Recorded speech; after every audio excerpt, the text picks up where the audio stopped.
acadêmica, de todas as unidades universitárias, o apoio da reitoria, da pró-reitoria de pós-graduação e pesquisa e da nossa Secretaria de Relações Internacionais.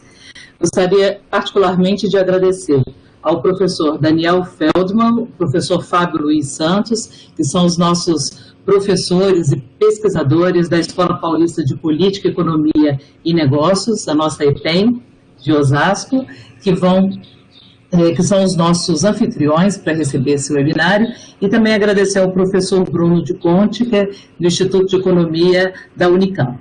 And I would like to thank our international speakers for your time, and I wish of all an excellent webinar.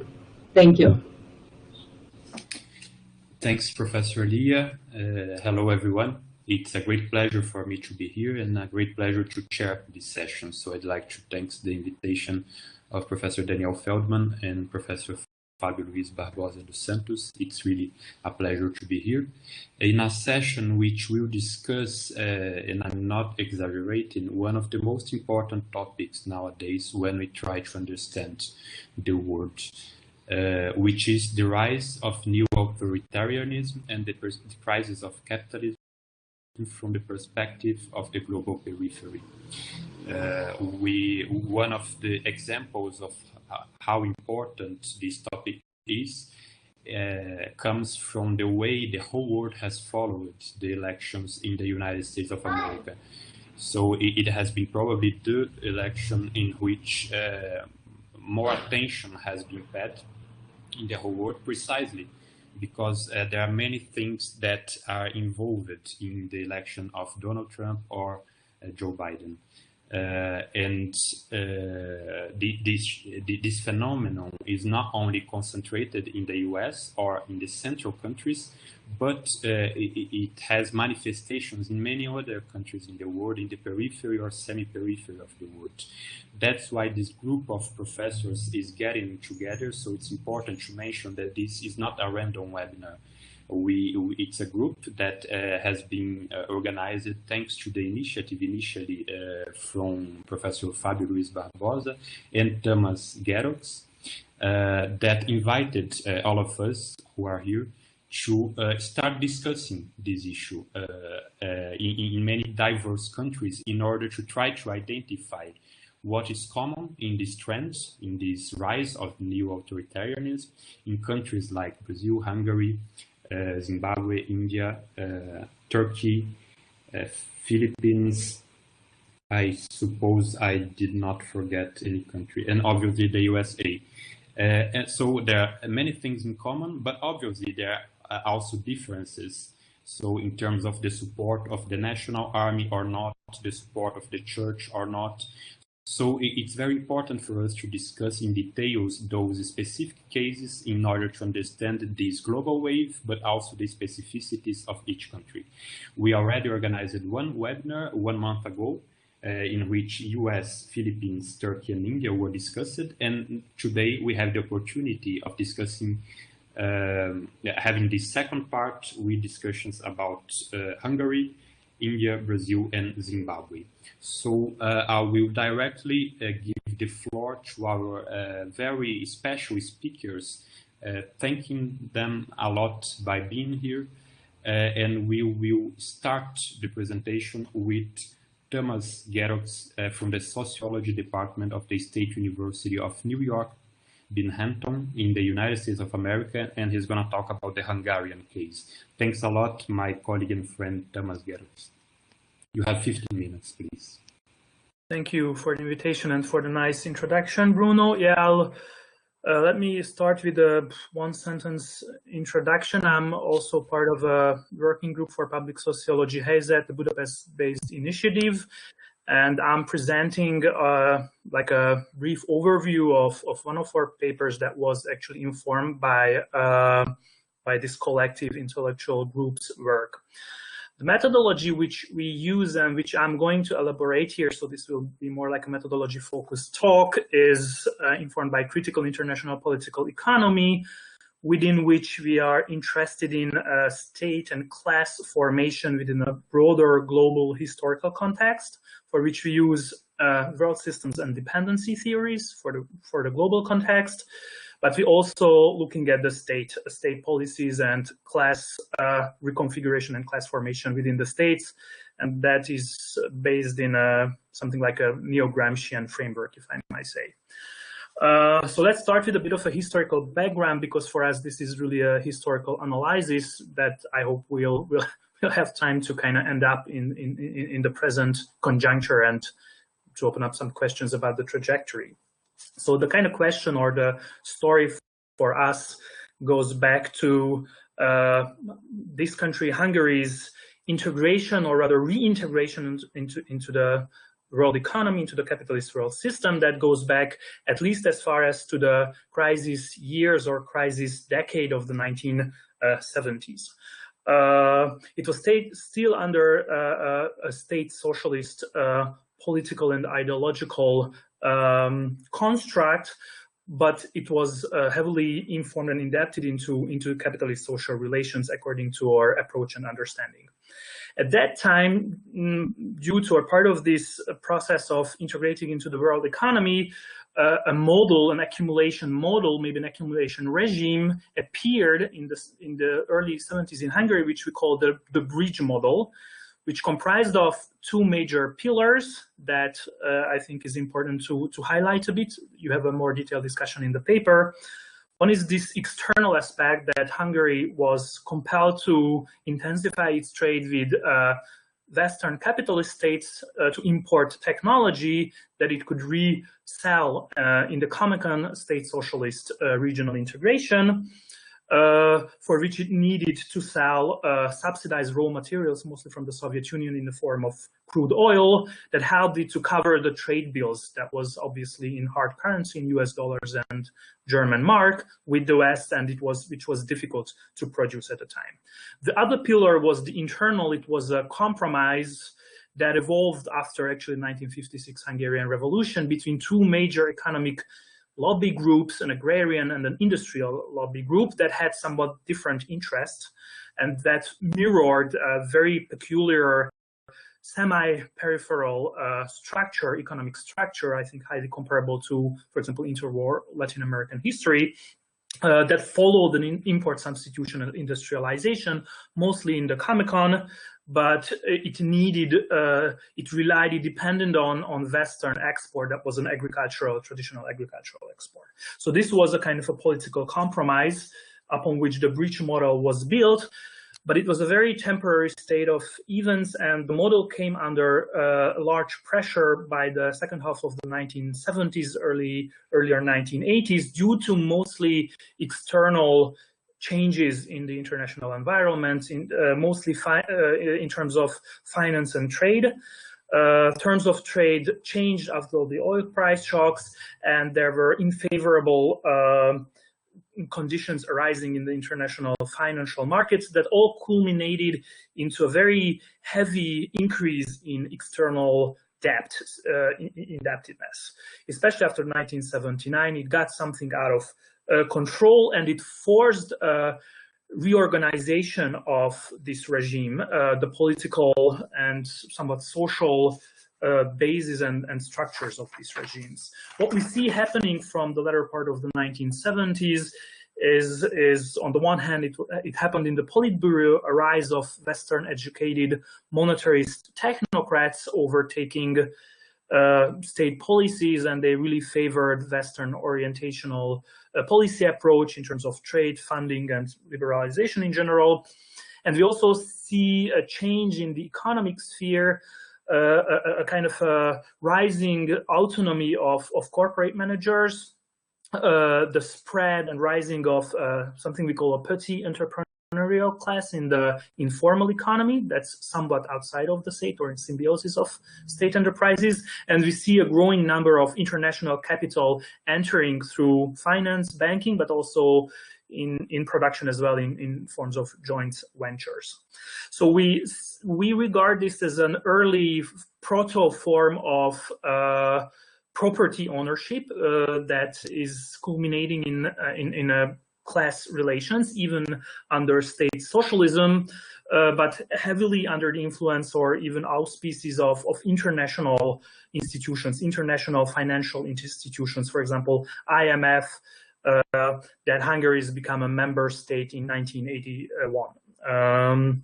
What happened later throughout the political change, which is the regime change in the earlier part of the 1990s, is been a culmination of this process and the crystallization of both a new regime of accumulation that somehow stem out of the crisis of the bridge model, and this we call a neoliberal regime of accumulation under the auspices of international neoliberal regime.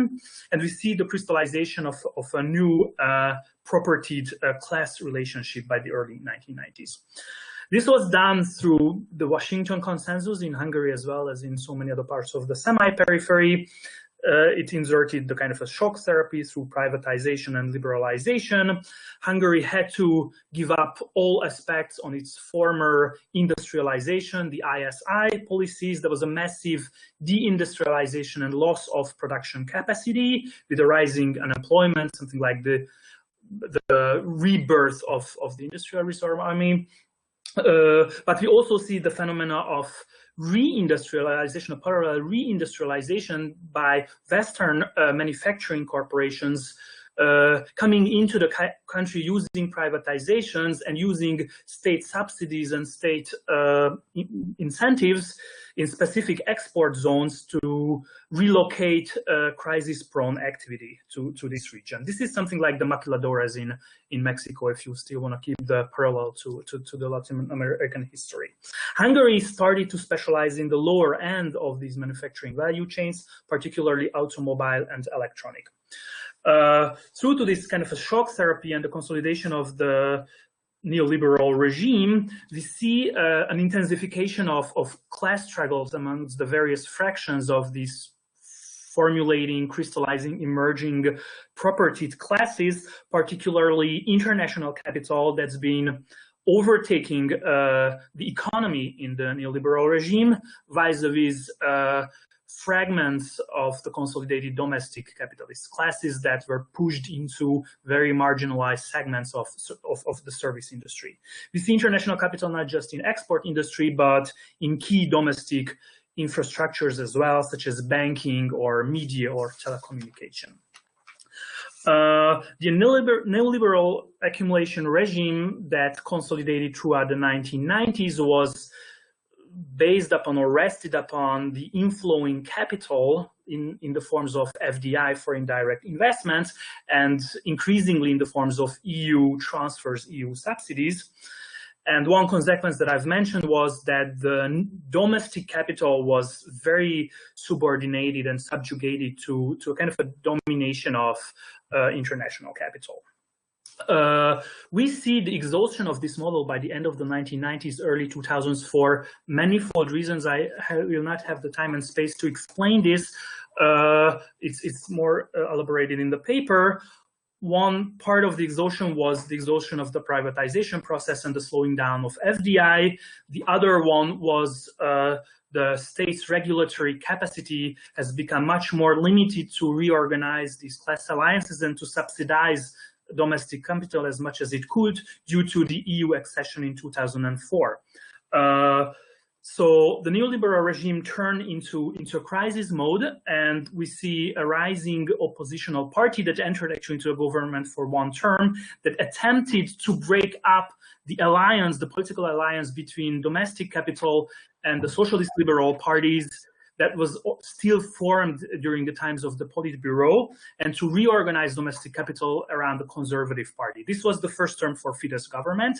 It did not succeed, but later, around the time of the EU accession, when the neoliberal state entered into a deeper crisis, they were strong enough to launch a massive popular political movement that later could overtake the state. I'm going into that phase in a moment.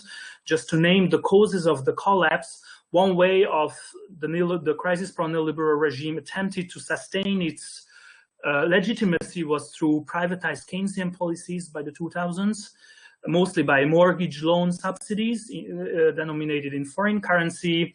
And that triggered a massive increase in the external debt again, also in the forms of private households debt.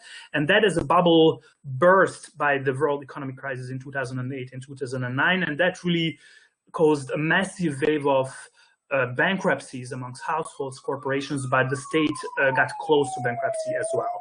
So this was the moment, 2010 in particular, an election year, when finally this conservative vanguard party was able to enter into the state with a super majority of a constitutional capacity to reorganize these class alliances, mostly between international capital and domestic fractions of capital. This was not just an economic policy, but it captured all layers of the state apparatus, and we see a political reconfiguration as well, that we frame a new authoritarianism. So I'm going to a little bit deeper into the discussion of what was the subject of this reconfiguration of class alliances, what state policies helped, and what was the larger ideological framework of this. Before I conclude, I'll try to save some minutes for conclusions. So there was a reconfiguration in the external international arena that was opened up by, the space was opened up by the crisis and changes in the geopolitical environment. One aspect of this was actually a heavier reliance on German industrial capital. And there we see a recuperation of foreign direct investments coming in from around 2012, mostly in the automotive industry, that was heavily backed by state policies to service German industrial capital's needs. We call it a peripheral version of neo-mercantilist policies. Three key terrains are worth to name. I will not have time to analyze each of them. These were a new flexibilized labor regime. We see a very neoliberal tax regime favoring corporations, and also the reorganization of education. Although, because of this heavy reliance and some of the inherited reliance on Western capital in the forms of FDI and EU funds, we see an attempt to seeking that to diversify away from this capital inflow into different sources of capital inflows outside of the EU. Particularly, Chinese and Russian capitals are worth here to mention. There's been set up large infrastructural investment funds to which domestic capitalist groups, mostly in construction, got access, and this being, provided by loans from multilateral loan agreements from China, as well as bilateral loan agreements from Russia. Just to name two important projects here, that's really worth to mention. Russia's Rosatom is doubling the nuclear capacity in Hungary, which is a major project for such a small country, worth approximately $10 billion US. And China, as you may know, in the framework of its Belt and Road Initiative, it's building, for example, railways and many other construction projects throughout the world, but it's very active in this region as well. And they're building a new speed cargo train from their newly purchased Greek harbor into the heartland of the EU through Hungary. So we see this recuperation in the international sphere. Let's have a little bit of a closer look in the internal sphere. If I have a few more minutes, I hope. There, the state is less neoliberal in terms of servicing the needs of international financial and industrial capital, but it's more protectionist and interventionist, in fact, combative towards international capital in very targeted spheres of the domestic circuit of capital in service industries, particularly banking, media, construction, retail, and telecoms are worth to mention, where we see overtaking and reorganizing the property relationships in the service of domestic capitalist groups. It's very combative, and they have a lot of issue at the European Court of Justice, but it's relatively successful. The project is to build a new historical bloc within this new regime of accumulation, which, for better or worse, we named as a peripheral neo-mercantilist regime of accumulation. And the new historical bloc is attempting to reorganize the state. So it needs a different sort of a state apparatus to service its needs, and there we see a massive centralization on all layers of the state apparatus. I will not have much time to go deeper into this. All I want to emphasize is it's not just the centralization of the central administration, including municipalities, but also it occurs in a larger context of the state, including the media, the cultural sphere, universities, academic institutions, and various aspects of the ideological apparatus that helps to reformulate this power block and its rule over the economy. In the ideological apparatus and in the cultural sphere, it's worth to recall its new, very neoconservative ideology, a strong stance against immigration. It's very hostile to LGBTQ groups. It has a very pro-natal, genderized family ideology, which is not only an ideology. I need to emphasize how it relinks to particular policies, for example, in the labor market that serves, for example, women to be excluded or harden the access to the labor market through these pro-natal ideologies, as well as labor market flexibilization. It has a very strong anti-EU rhetoric, despite the fact, or maybe even because of its heavy dependence on European funds. This is something like a part of their larger geopolitical maneuver in the EU, an interesting moment of which we have been experiencing through these recent debates over the EU funds. There was a veto raised by Hungary and Poland, which is part of this geopolitical maneuver. And finally, to say a few words about labor, because I'm aware of my political economy approach is a little bit biased towards inter-capitalist struggles, but I want to avoid the deterministic reading of this history. Of course, labor is playing actually an increasing important role, especially since reindustrialization in German manufacturing, and that's been also backed by German trade unions active in this region. So through the various reformations and flexibilization of the labor code, which was dubbed the slave law, because it's been so one-sidedly favoring corporate industrial interests, we encountered massive protests organized by trade unions, and they have a limited capacity, but they started to organize against it, which is a new phenomenon since the regime change. We didn't encounter much of it in the 1990s.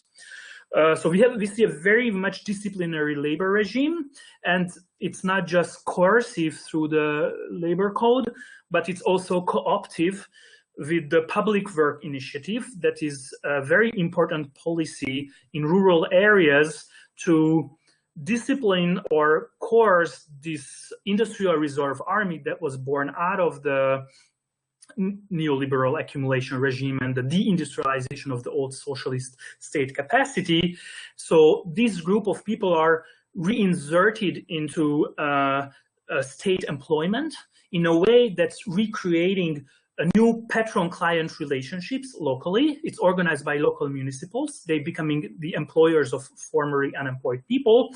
And this is one of the most important electoral machine in times of political mobilization for the central government through the public work initiative, which they themselves call as a workfare regime. It's again, very disciplinary. So if I have maybe 1 or 2 more minutes, Bruno, please let me know. I turn to 1 minute. Okay, I turn to my conclusion, and I promise you it's going to be 1 minute. Maybe it's 2 small brief remarks I would like to recall and 1 question at the end. This goes back to the methodological framework that I've started with. We understand new authoritarianism not just as the political surface, but something as the reconfiguring external and internal social dynamics in the state. That external and internal dynamics are both in the spheres of economy, geopolitics, but also in a broader apparatus, a hegemonic apparatus. This reconfiguration, this change is a systemic change. It's a shift from one accumulation regime to it's a transformation to a new accumulation regime by the reconstellation of broader hegemonic blocks regionally in the EU, but even, I assume, globally. So global class alliances are also reorganized. And this is the translation of that global process into the state. So the question, which maybe I could have started with a question, is this a developmental model in the 21st century? Or is it developmentalism in any sense? A lot of people argue it is. You can compare it to the 60s and 70s, let's say Southeast Asian industrial development, which was under a very authoritarian regimes as well. Or very short answer to this question, no, it is not a developmental state. In a less shorter answer, we try to prove in the paper that I could just give a very brief overview, but in a little bit more elaborated fashion, that what we see here within this new authoritarian shift is the reconfiguration of a semi-peripheral dependent development with what we call with my colleagues a new geopolitics of indebtedness, within which a new class alliances articulated, a new historic bloc in this context articulated to the turning new authoritarian centralized state policy form. So that was my brief overview. I thank you very much for the opportunity again, and I look forward to questions, comments, and observations. Thank you very much, Tamás, for this very, very interesting presentation, very dense, and presenting the rise of new authoritarianism as the result of the economic crisis and the transition from the socialist economy to a capitalist economy, but also with these neoliberal features that you were discussing with us. Before moving to the next speaker, I'd like to thank for the questions we are already receiving from the audience, and to mention that to stimulate you all to raise questions through the chat, and to say that for the Brazilian ones, if you prefer to raise your questions in Portuguese, there is no problem, then I can translate them, okay? Now we move to the second speaker, Professor Daniel Feldman. Thanks again, Professor Daniel, for organizing this session, these two sessions, and also for your talk today. Thanks, Bruno. It's a pleasure to be here with you, with Tamás, Gayatri, Tinashe. Well, I'll talk about Brazil. And Brazil has one of the worst pandemic situations with almost 180,000 deaths. We have a president who has despised the effects of COVID-19 and who is now making vaccination against the disease more and more difficult. Symptomatically, when asked about the deaths, Bolsonaro answered things like, "So what? I'm not a grave digger, and we can't be a country of facts." In addition to his stupidity, these words expressed, in my opinion, a general and global phenomenon that I would call normalization of indifference.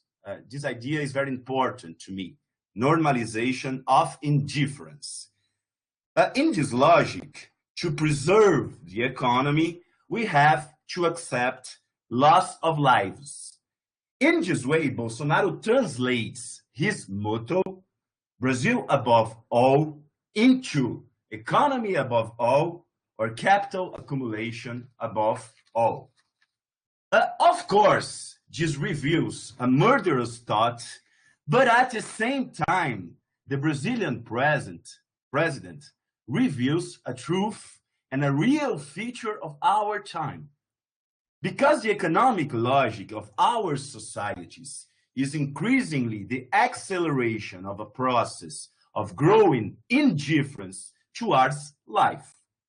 And if we consider neoliberalism as an internalized logic of individualization, competition of all against all, where the only thing that matters is the economic gain above all, so then Bolsonaro expresses the truth of what it is, the capitalism of this century, a capitalism in crisis where there's no place for all.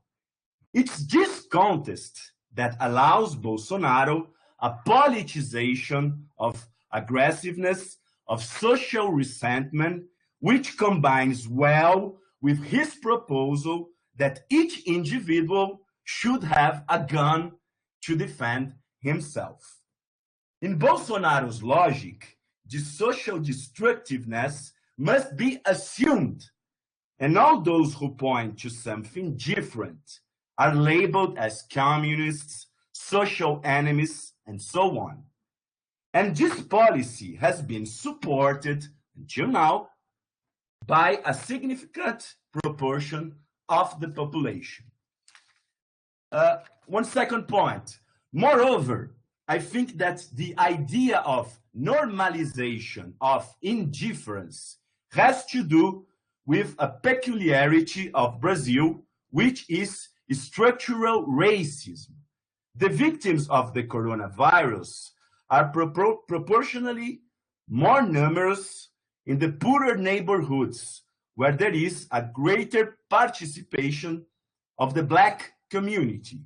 Brazilian society has learned to normalize its indifference towards Blacks living in precarious conditions, being killed by the police, arrested in great numbers, etc.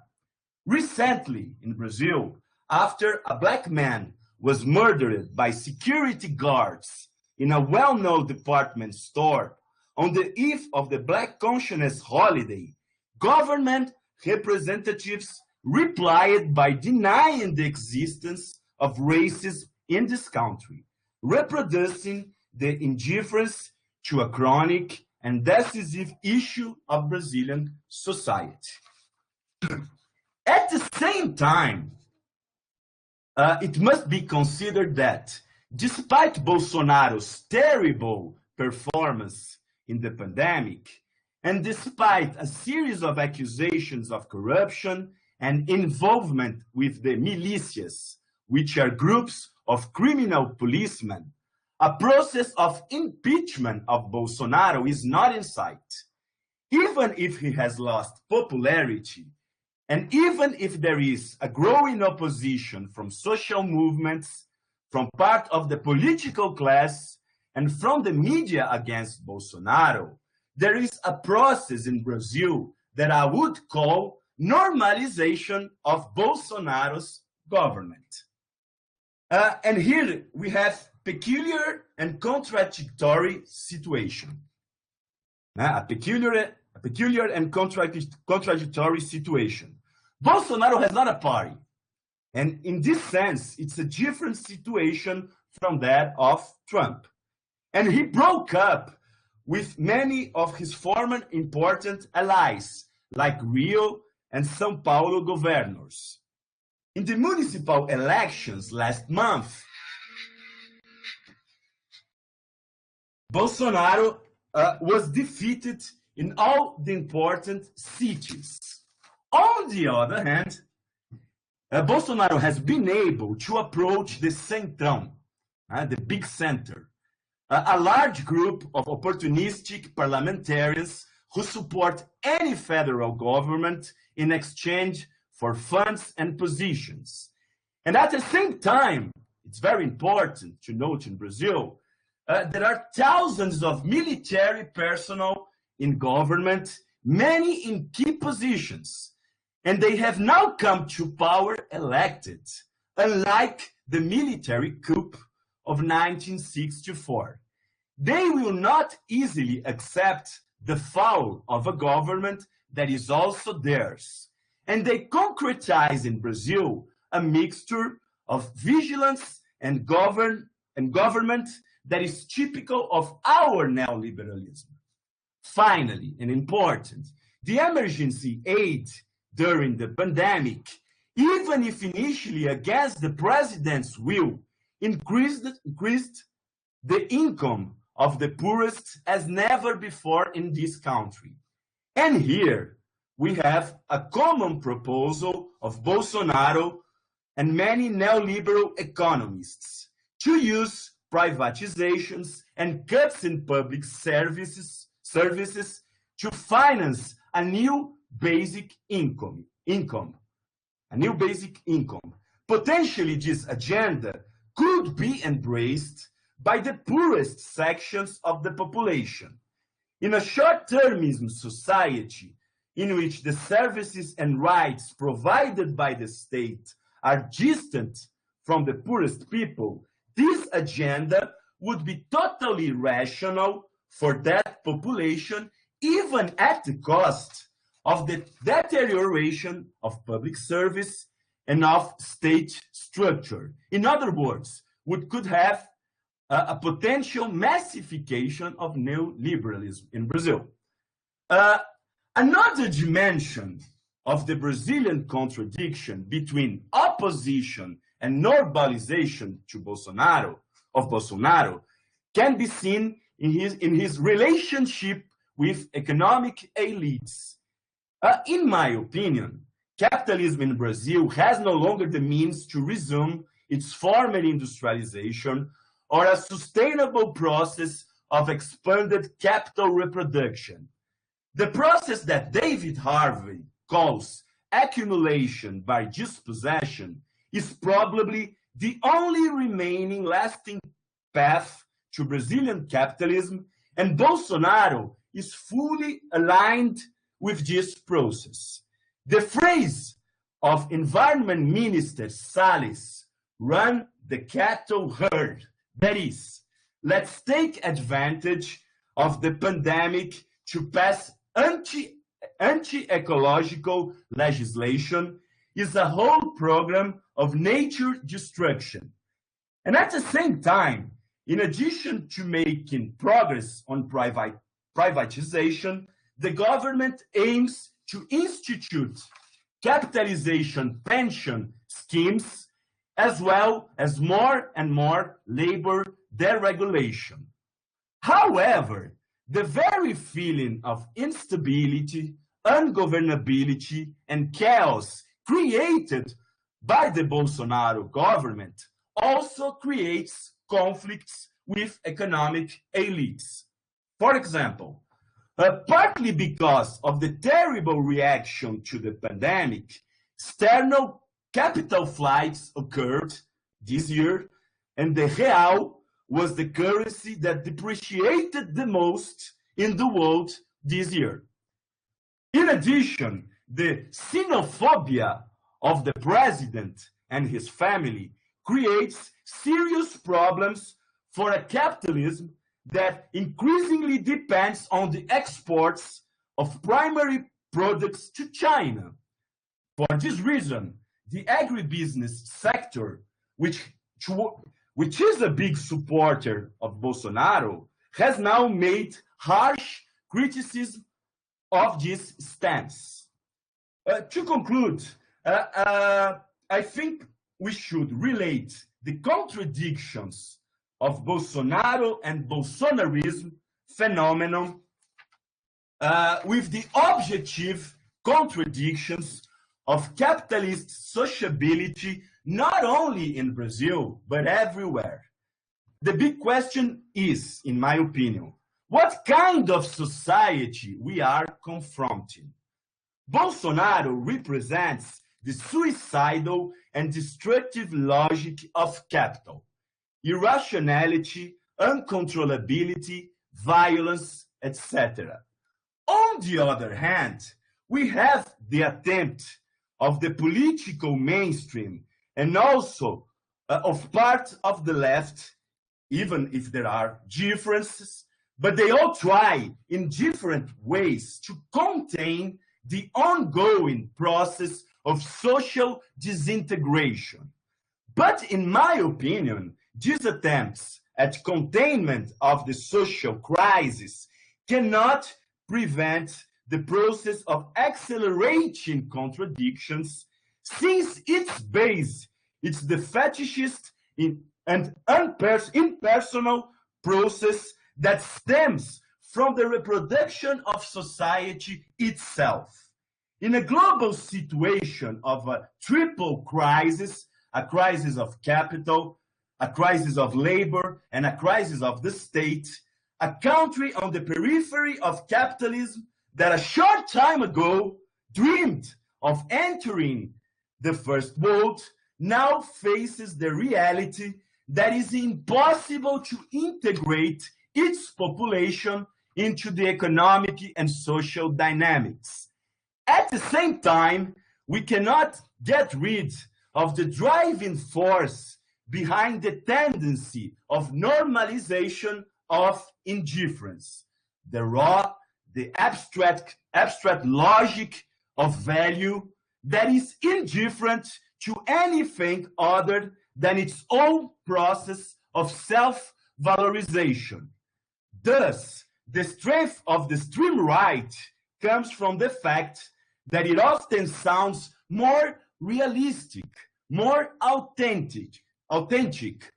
Not only they do recognize that it's not feasible to create a minimally integrated society, but also they propose to govern not by mitigating, but rather by stimulating something similar to a civil war.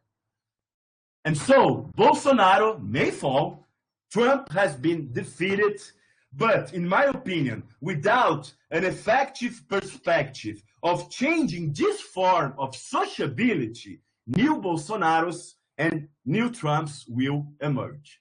Thank you very much. Thank you very much, Professor Daniel Feldman, for this excellent presentation.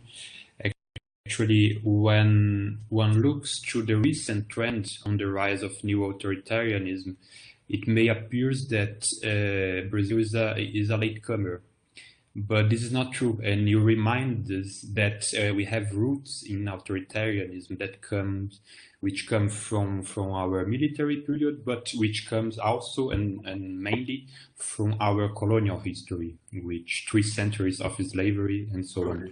So thank you very much for your excellent presentation.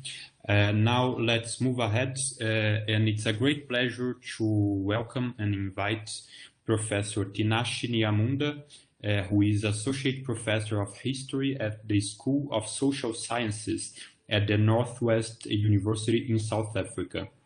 And Tinashe will make a talk about Zimbabwe. Thanks a lot, Tinashe. The floor is yours. 15 minutes, please.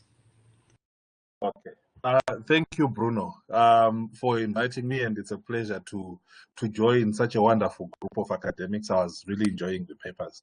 So I prepared my own paper, which I circulated. I hope some of the people who are attending were able to get access to it and to read it. And from listening to the other colleagues, I can see there are so many connections and similarities in terms of the issues that I'm going to present about. But of course, there are some issues that might be more peculiar or particular to the context of Zimbabwe.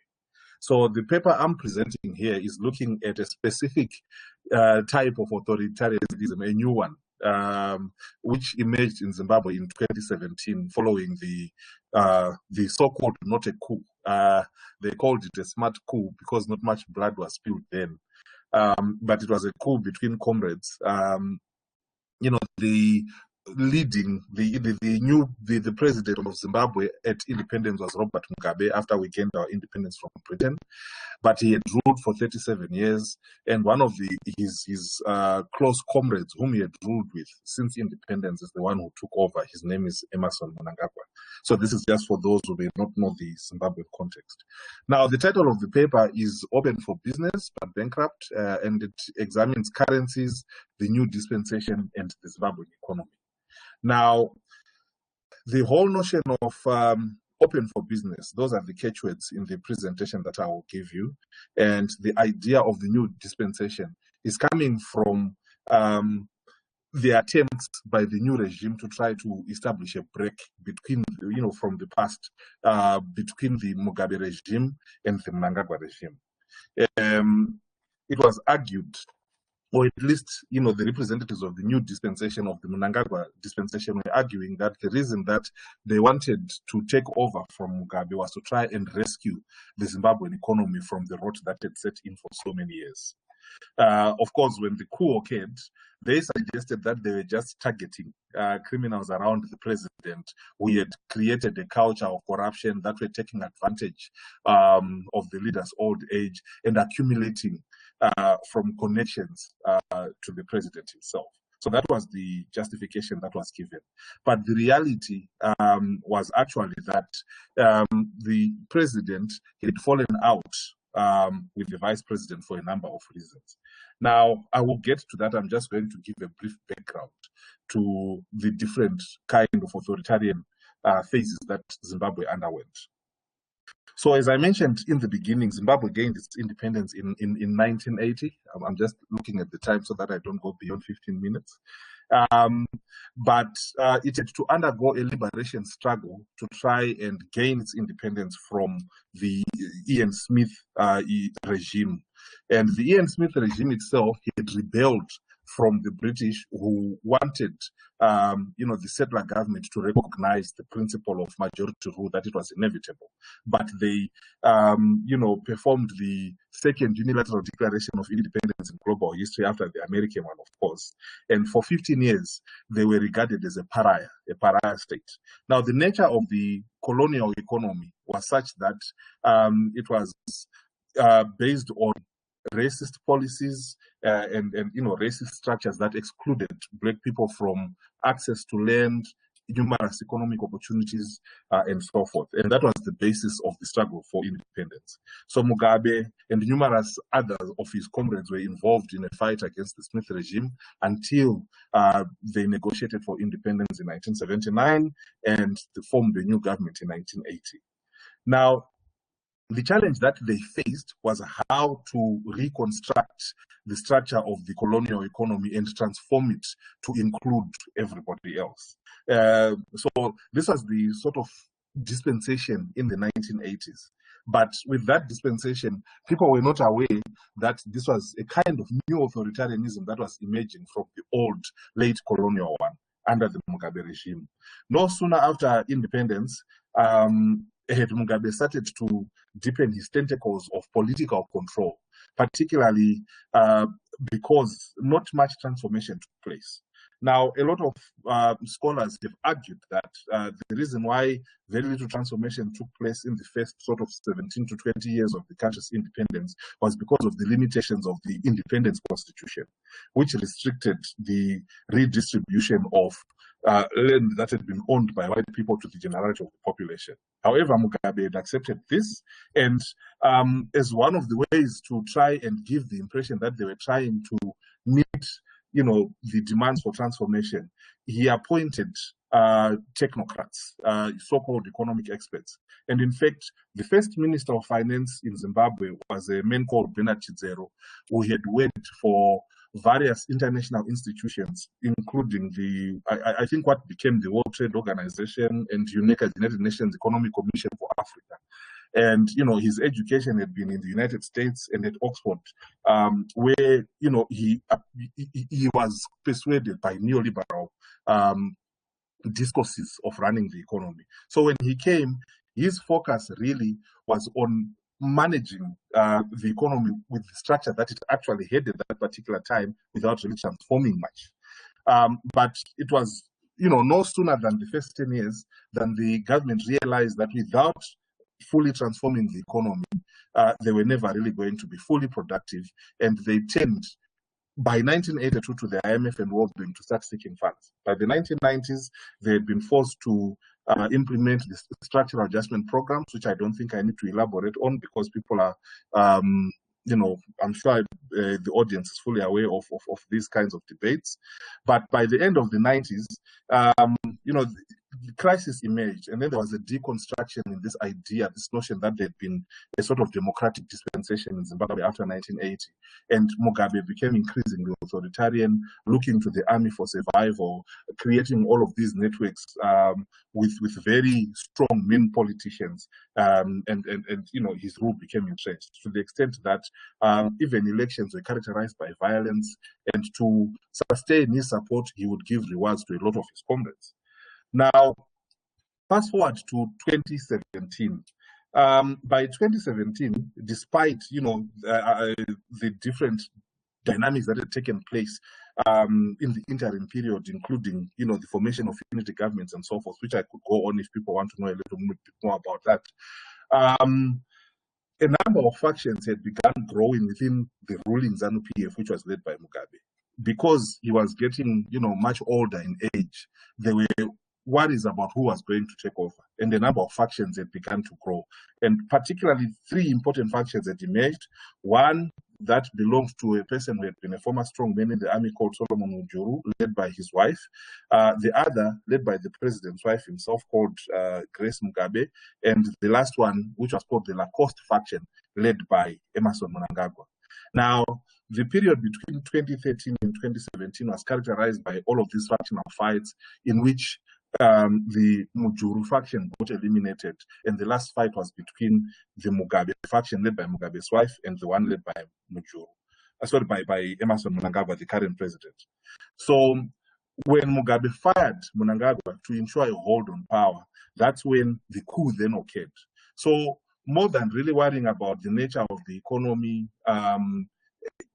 and those people surrounding Mugabe, it was really about self-preservation, that the Mnangagwa faction, which was supported by the army, moved in to take over from Mugabe to preserve themselves, and thereby eliminating what was known as the Generation 40 faction, which was led by the president's wife. Now, this coup had to be made acceptable globally and regionally and globally as well. And therefore, this is why they gave the impression that this was not really a coup. It was just a takeover in which they were actually trying to protect the legacy of the president. But this is where these discourses of a new dispensation and open for business also were sort of sneaked into to the kind of conversations that were taking place at that particular time. Now, when Mnangagwa took over, he appeared to have a lot of support, and a lot of people gave him the opportunity to try and demonstrate that despite having worked with Mugabe for over 17 years, what he was bringing in was something new. But no sooner had he taken over power and elections held to legitimize his rule, than the authoritarian elements began to show. For example, soon after the elections in 2018, 6 people were shot dead for protesting against the Zimbabwe Electoral Commission, which was withholding results, the election results, and a number of people were arrested. Numerous other protesters were driven off by the police to try and ensure that the process was not disrupted. A few months later, when Mnangagwa started going around the world with this idea of re-engagement, which I'll speak to in a minute, and trying to argue that the new dispensation was all about business and this open for business approach, the Minister of Finance, who had been brought in, just like the first Minister of Finance, Bernard Chidzere, had been brought in, he was also a technocrat. He increased the price of petrol overnight, making Zimbabwe's petrol the most expensive in the region. So people protested against this, arguing that the policies that they were implementing were not working, but it resulted in police retaliation to the protest, and over 18 people were killed and numerous others injured, whereas others were arrested. At that time, the president was actually at Davos, at the World Economic Forum, trying to give the impression that, this was really a new dispensation, which was trying to create a break with the past, whereby tolerance was, the name of the game in the new dispensation, and people, and he was forced to return from Davos to try and address these issues. Now, to try and cover up this public nightmare, they created the commission of inquiry that papered over the issues and argued that actually there was a third force and other people were firing at the people. But if you look at the soldiers that were shooting at the people, they were shooting at a 45-degree angle, so they would not have killed people, which was, all total hogwash. But this is what began to expose the nature of the Mnangagwa government, and the idea of the newness of the dispensation also came into serious question. Now, the issue that I wanted to really address is the question of this new kind of authoritarianism that we see emerging and its relationship to the economy. I have mentioned that in the colonial period, the colonial economic structure was characterized by racial exclusion of African people, and Mugabe's government had failed to transform it at independence for at least the first 20 years. It was only after he came under attack from a number of forces that he then violently took land away from white people and started redistributing it among Africans. Now, for many scholars, the question about the redistribution of land was never in question, but it was the challenge was how this was going to be done. Was this too ad hoc? Was it under pressure to just try and, where he succumbed under political pressure? Who was getting this land? Was it everybody, or it was just those people who were connected to him? And in what ways was it going to be utilized? With the taking away of land, Zimbabwe descended into a crisis.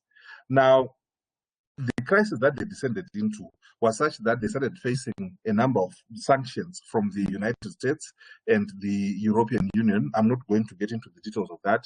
But when Mnangagwa then came in, when he was trying to establish that break with the past, his argument was that we are not going to close ourselves up and continue with the kind of policies that Mugabe had.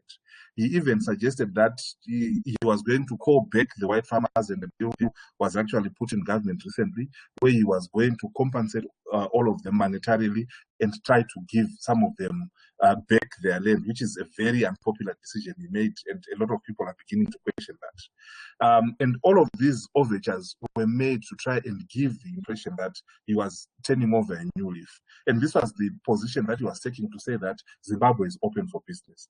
Now, a lot of these policies were being informed by the kind of technocrats that he had brought in. I've mentioned Mutuli Ncube, who was the new Minister of Finance, the technocrat that he brought in. Now, his credentials were such that he had been a leader at the Blatavnik Business School. He was a professor at Wits University. He also had fellowships at Oxford University, and he ran very big companies within Europe. He had been at the African Development Bank as well, so he had quite a CV about him. But what is clear about the way that the logic of economic thinking that informs Mutuli thinking is that it is not different from many of the technocrats that came before him. A lot of them did not think in terms of social justice, economic redistribution, and beyond the kind of neoliberal gaze of how economies should be. And when he came back, he's the one who influenced the idea that Zimbabwe should re-engage in the same way that the Mugabe government had tried to do in the 1980s. So ultimately, the attempts to re-engage are what brought about these ideas that we should present ourselves as open. We should present the new dispensation as one that is making a break with the past. But everything that has happened since, the abductions, the arrest and incarceration of journalists and opposition political activists, the raping, beating and torturing of women activists, and all of these things that have been happening in Zimbabwe of late are clearly showing that it's really a new old dispensation. It's only new in terms of the person who has taken up the office, but it's the person who has been with the regime and who's continuing this whole notion of a Mugabe type approach, which approach to governance has been called Mugabeism by scholars such as Sabelo Ndlovugacheni. And therefore, really the question of having a sort of new kind of authoritarianism, I would suppose, is emerging out of the crisis of trying to reform the economy within Zimbabwe. But there are two specific contradictions. While there have been discussions about, social justice, redistributing the economy to, fulfill the needs of everybody within Zimbabwe, despite their particular position, the people that have been put at the helm of this particular program have all been so-called technocrats and economic experts trained in a very specific way of thinking and implementing particular policies. Now, when you look at the ideals and the ideas that the leaders, whether under Mugabe or under Mnangagwa, seem to spew when they are speaking at rallies or talking to their base, they all speak to these ideas of self-made, homemade solutions to the economy that will benefit everybody else. But the people who actually implement those policies have completely different versions of how these things should be. In the context of the post-coup dispensation, so I'm just concluding now, I'm sure my time, how much time do I still have, Bruno? 3 minutes. 3 minutes, okay, so I'll try to conclude in the next 3 minutes then. In the context of Zimbabwe, when Mutuli himself was brought in, he first came, and let me just speak to issues of currency, and started speaking to the idea that among the problems that Zimbabwe had faced after land reform was the issue of currency. And he put that at the forefront, suggesting that this is why the Zimbabwean economy had not recovered. For those who've read the paper, I discussed, the many currency changes that took place under different technocrats who were trying to deal with the challenges that emerged from the sanctions that were leveled against Zimbabwe. So his suggestion was that he was going to do away with the pseudo currency that had found its way back into the Zimbabwean economy and replace it with the US dollar. I criticize that kind of approach, in as much as I criticize the kind of currencies that have been implemented during this time, particularly because I argue that it demonstrated a lack of imagination on their part. First of all, the problem with the Zimbabwean economy was never about currency to begin with. It was about the nature of the economy, the program for transformation that had been derailed. And what they were looking at was limited to issues of monetarist explanations and neoliberal explanations of the challenges that the Zimbabwean government had faced. The second thing I argue is that it was never really about re-engagement. If you look at the example of even the Smith regime, that was an ostracized, that was a pariah state that faced sanctions for 15 years, it actually developed more significantly during the 15 years under the Smith regime than it has ever done in Zimbabwe's economic history. And my own PhD thesis actually examines that particular period to try to understand what informed that kind of buoyancy during that period. And I argue that it was about the nature of the policies, the ways in which they were coordinated, and the ideas that the policymakers of that time came up with to keep the Zimbabwean economy afloat. These are the kind of imaginations that the post-colonial government has lacked, particularly because it has put its trust in these technocrats without really speaking to the ideas of social justice and transformation that they've always spewed as part of their rhetoric when they're campaigning for elections. So what we see in Zimbabwe is that whether it was under the Mugabe regime or the so-called new dispensation of the Mnangagwa government, it's a government that is informed by its liberation struggle credentials, the idea that they fought for the country, and when it got independent, that gave them the right to continuously rule until that generation is wiped out. But in terms of coming up with ideas of how to manage the economy, of how to bring about the kind of transformation that is required within that economy, it has been lacking in that particular field, and it has looked to these so-called experts and technocrats to try and pursue that program. But the problem is the contradiction between the kind of beliefs that the technocrats and the experts hold and the policies that they implement, and the language and rhetoric that is spewed by the leaders of the country. So I'll leave it at that, and I'll entertain any questions that may come through from those who've read the paper or who have just listened to me give this discussion. But again, thank you for the platform. Thank you very much, Professor Tinashe, for your brilliant presentation and very complete presentation by bringing us the history of Zimbabwe and coming up to the current or the recent currency crisis. So, and it's very interesting for us to discuss also a case in the African continent. So, thank you very much. I'd like, before moving ahead, to stimulate the audience again to raise your questions. We're going to have our final speaker now, and then we have something like half an hour for questions and answers for discussions. So please write your questions in English, either in English or in Portuguese, in the chat, and then after our last speaker, we can start our discussions. Last but not least, we have Professor Gayatri Menon, who is Associate Professor at the School of Development, Azim Premji University in Bangalore, India. Thank you very much, Professor Gayatri. The floor is yours. Thank you. Thank you, Bruno, and thank you, Daniel and Fabio, for inviting me to be a part of this conversation. It's a particular and peculiar pleasure to be on this panel with Tinashe, Daniel, and Tamas. I wish we could be talking about something more hopeful than the swift rise of authoritarianism in our parts of the world and the legitimacy that it enjoys, but these are strange and unsettling times.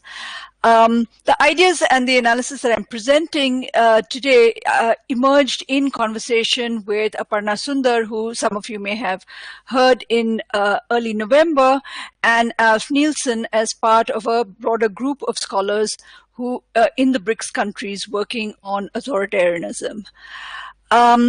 In India, the ruling party at the center of our federal state structure is the Bharatiya Janata Party, or the BJP, and it decisively won a second term in power in the national elections in 2019 with Prime Minister Modi at its helm.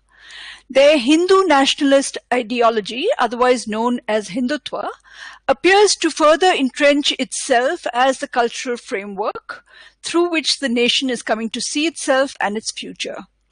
While the narratives of the BJP's decisive win in 2019 and of Modi's leadership convey a sense of inexorable victory, it actually is something of a puzzle that is worth unpacking in order to understand the nature of the hegemonic hold that the BJP exercises.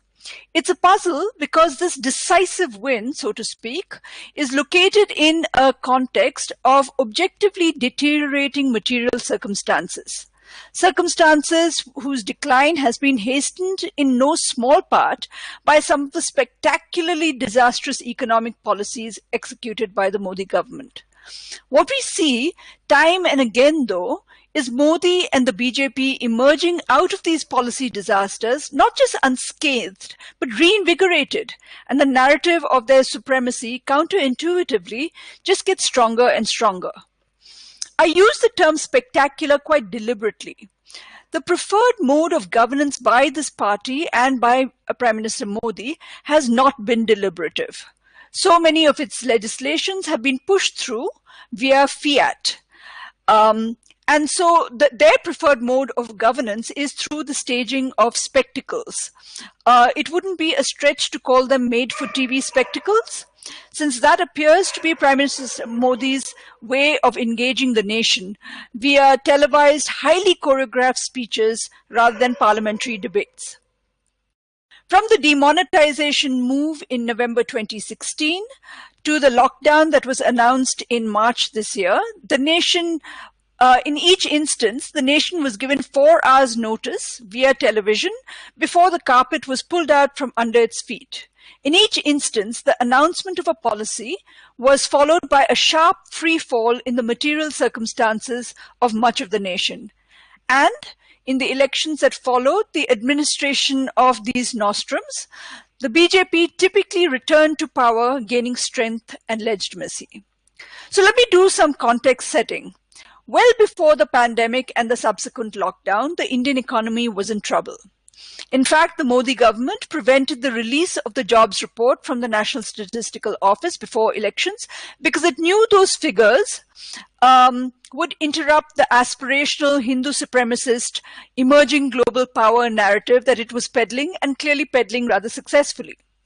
What the data in these in this particular report showed was that 1 in every 6 young men aged between 15 and 29 were unemployed in 2017 and 2018.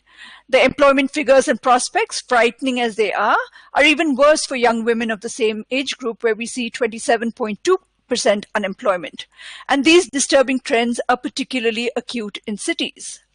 Later in the same year, in November 2019, the Business Standard reported the fall in consumer spending for the first time in 4 decades, and a fall that was primarily driven by slackening rural demand.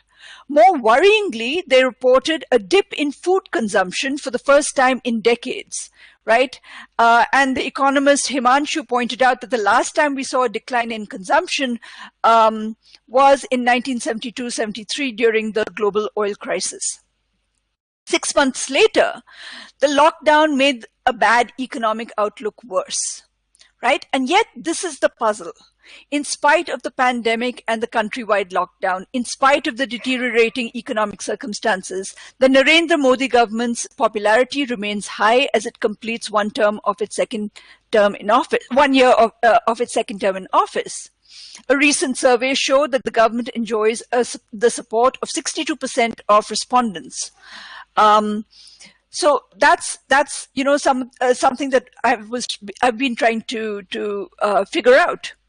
So what I want to bring into focus is the cultural nationalist politics of the BJP government by examining 2 of its flagship policies. What stands out is that the BJP's hegemonic project does not appear to be diminished by the failure of these policy initiatives to meet their stated objectives. In fact, what we see is that while these policies may have failed to eliminate black money, right, which is the term that we typically use to talk about money on which income and other taxes haven't been paid, right, or the policy to arrest the spread of the virus, right, these in another sense have been extraordinarily successful vehicles of the broader affective politics of the BJP, burnishing rather than tarnishing Modi's charismatic appeal. That is, to explain this curious set of conditions through which the legitimacy of the Hindu rights nationalist project is secured, one has to assess the worth of these schemes not in terms of whether or not they met their stated objectives, but in terms of their broader discursive effect. These effects are a critical element of the Hindu rights narration of the nation through which the aspirational project of Hindutva is legitimized. Tracing these effects are also key to understanding the particular formulation of strongman politics that Modi manifests, and the state of rapture that he appears to command despite these rapidly deteriorating circumstances of life and prospects of economic growth. One of the biggest policy spectacles that was conjured up by Modi in his first term as Prime Minister was demonetization. On 8th November 2016, Modi suddenly announced the withdrawal of some 80% of the cash in circulation, a policy that caused widespread distress and job loss as people scrambled to get into line at banks to exchange their now worthless currency. Surprisingly, his economically devastating move was met with mass social acquiescence. As the sociologist A.R. Vasavi pointed out, and I quote, "Dismissing their own trials, many of the poor repeated what the Prime Minister and his supporters declared. The larger goal of cleaning up the economy outweighed the temporary pain that they had to bear as a sacrifice for the greater good of the nation. Most significantly was the rumor that the poor would soon be receiving a sum of 10,000 rupees in their accounts, a strategy of deception that silenced any possible dissent or resistance." End quote.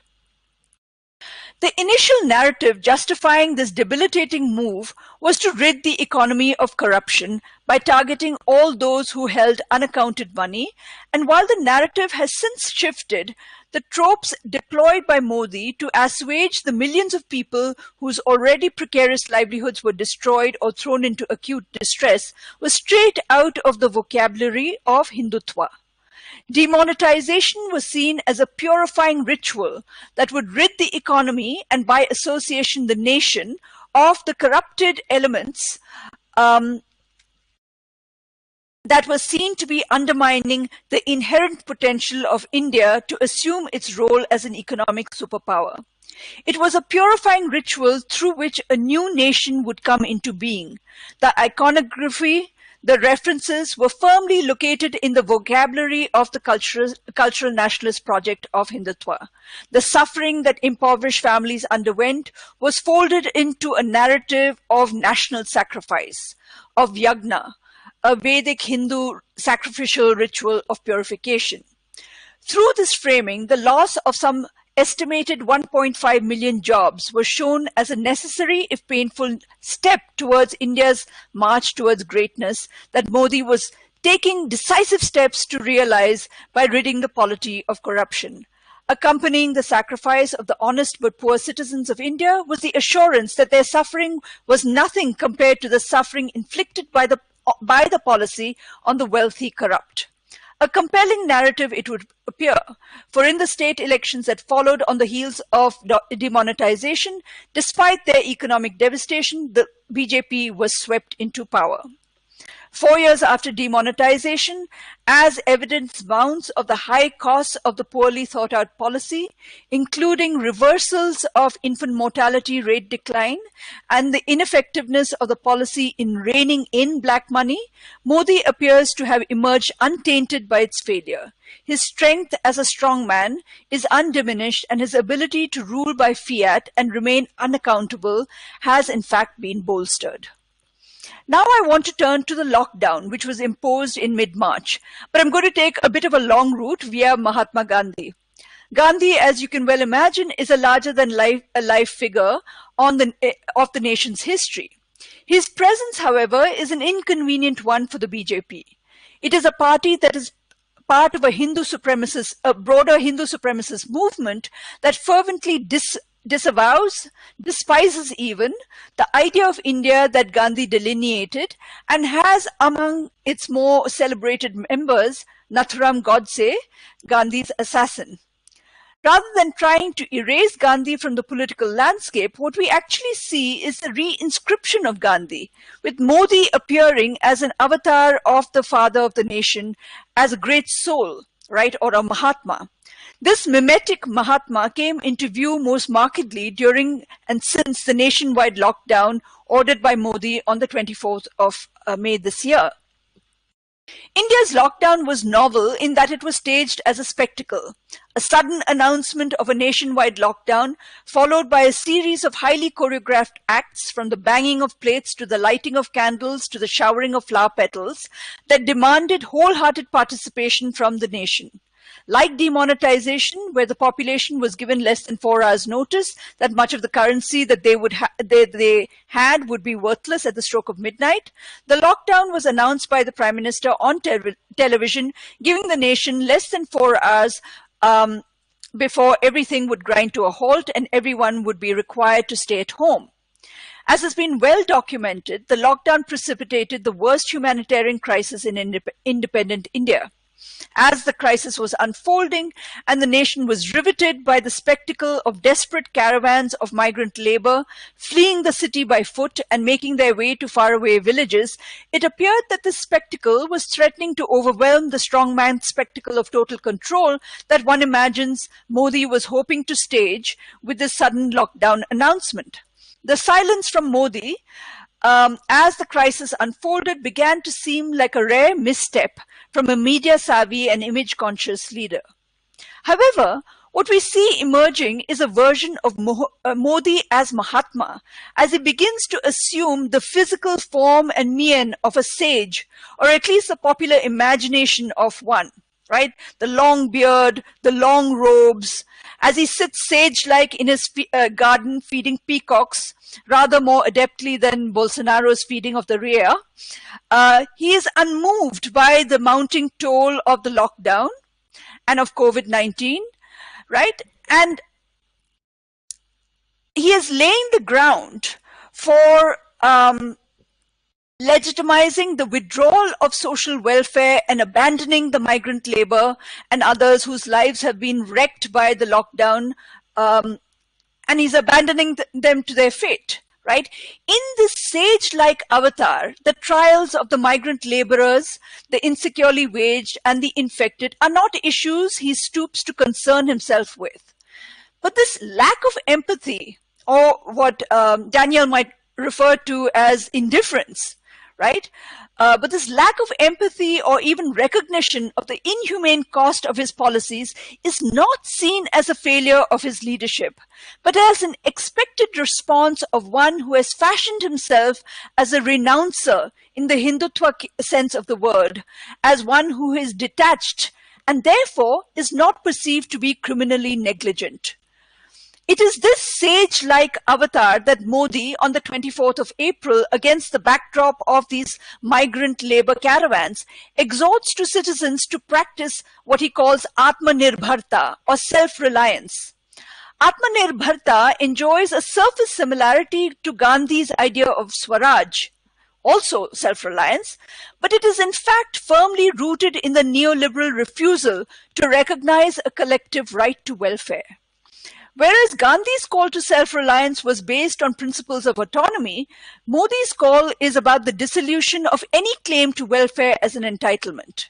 This sage like Modi can both command the moral authority that is needed to legitimize this policy of abandonment, and as a sage, he can detach himself from the world of the profane where leaders are required to be accountable to citizens. Even prior to this moment, it is useful to recall that he has not held a single non-choreographed press conference, preferring to address the nation through his periodic Man Ki Baat discourses that as a rhetorical form bears a similarity to the religious discourses that most of his audience is already familiar with as a source of dharmic instruction. What this brief and grievously incomplete discussion of the cultural politics of the BJP's nationalist project provides is a sense of the way in which cultural nationalism emerges as a way of re-embedding society that is being daily disembedded by the economic policies of the BJP and more broadly neoliberalism.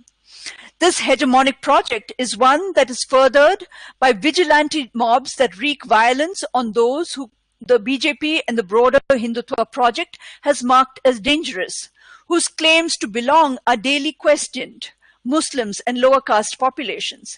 But aside from this extra-legal vigilante justice that these mobs mete out, what we are also seeing is the use of the law and constitutional instruments to normalize the violences and to demonize and criminalize dissent, be it the dissent of farmers camped outside Delhi, student movements, or the dissent of indigenous populations seeking to protect their lands from the depredations of mining interests, or Dalits seeking to assert a view of history that challenges the upper caste narration of the nation.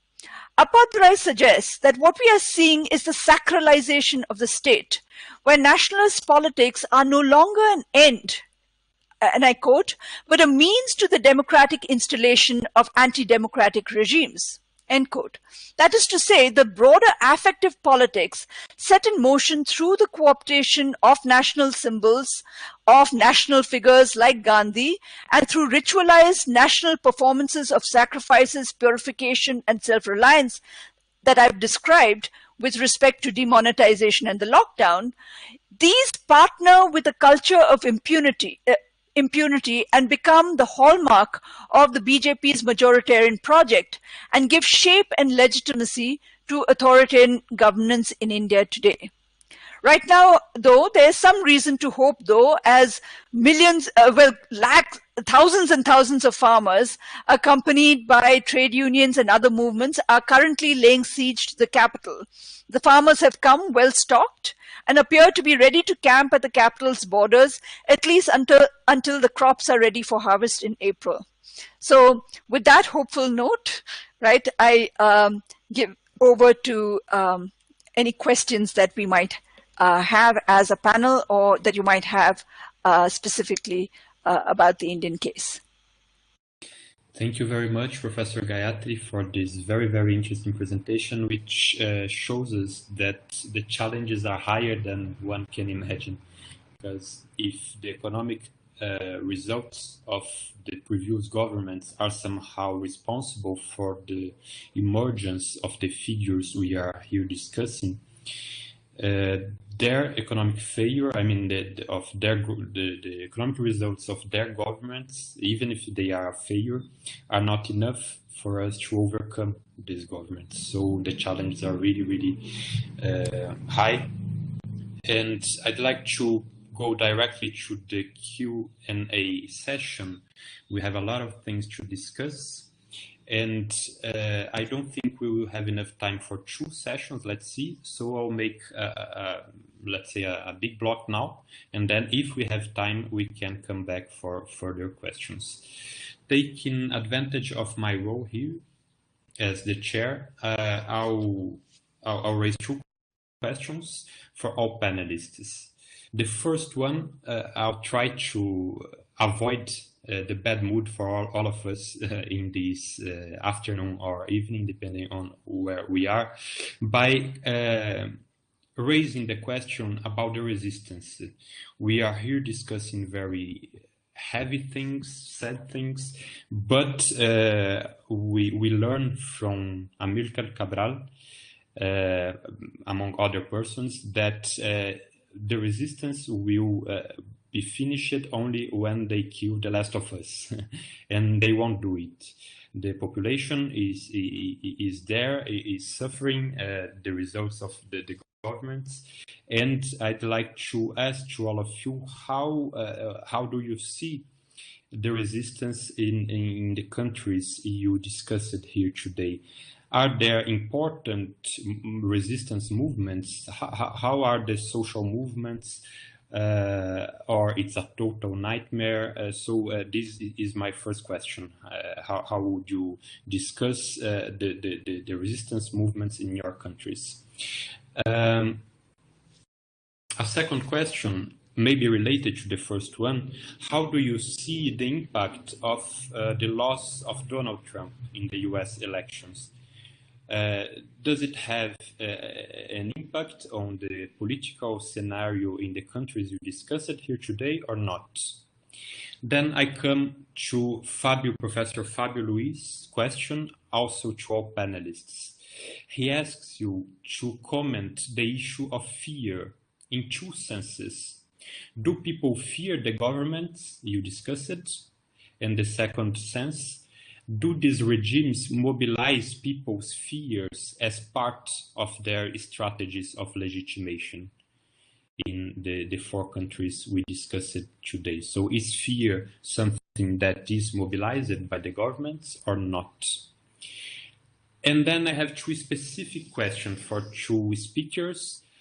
First one from Palmiri. It's a clarification question to Tamas. He asks Tamas, what precisely do you mean by saying that Hungary had to give up its production capacity? So this had to give up its production capacity, if you can clarify this term. And also another term you used when you say domestic capital was subjugated. So the term subjugated, what do you mean? Do you mean that it was too weak to compete with foreign capital, or that someone actually subjugated it, the domestic capital? So clarification questions to Tamas. And the last one for this first block, from Dr. Dale McKinley to Tinashe, Professor Tinashe.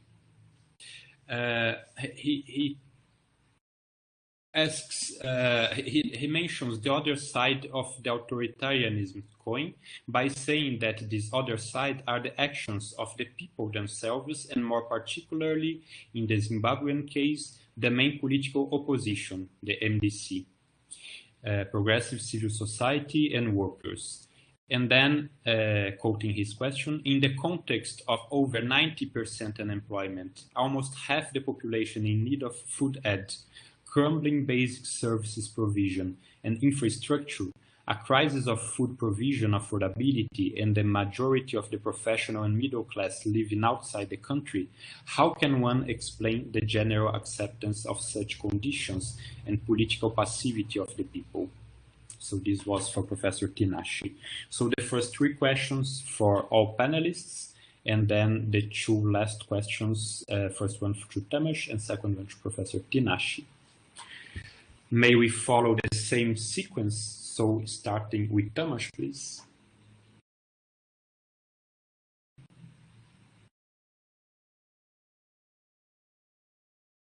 Yes. You have something like 5 minutes each one, okay?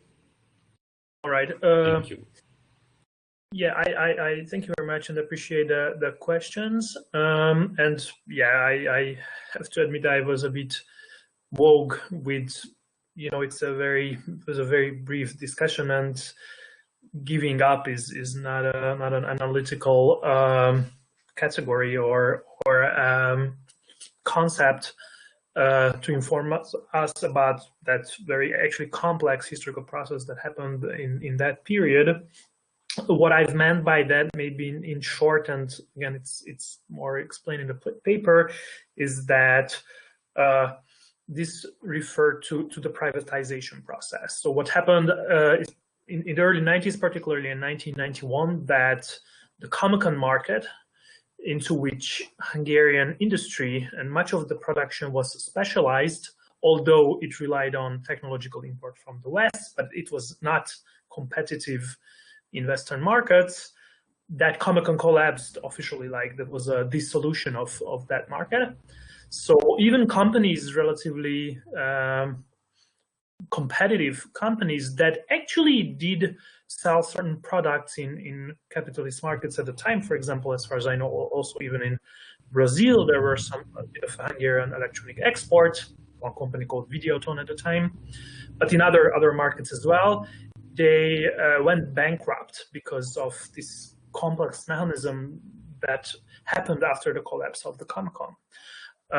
They had very strong financial difficulties, and pretty much they lost most of their markets, even though, as I said, they were relatively advanced in certain spheres.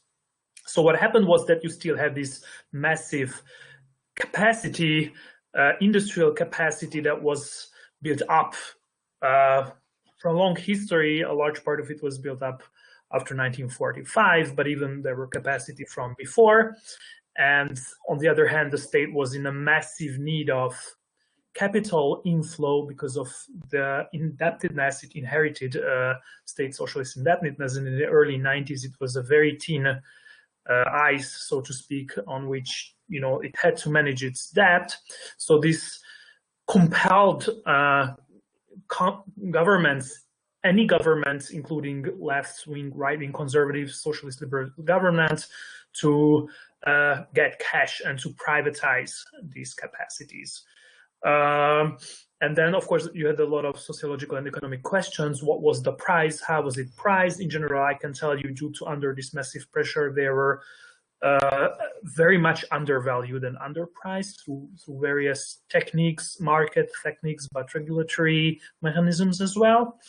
And of course, to whom to privatize? So who were still capitalizing on fire sale assets, and what did they do with these assets after purchasing it? Did they downsize and to gain market for their company's product, or did they try to use existing technology, infrastructure, labor for kind of reorganizing it and re-exporting to the world market? You see many strategies here, but in general, it was a very large segment of domestic capital that could save a bit of an access to some minor segments of these companies, very much due to their informal networks to Politburo members, so due to their political capacity, which they're transferred into economic capacity. But the larger part of these industrial production was mostly purchased by multinational companies who had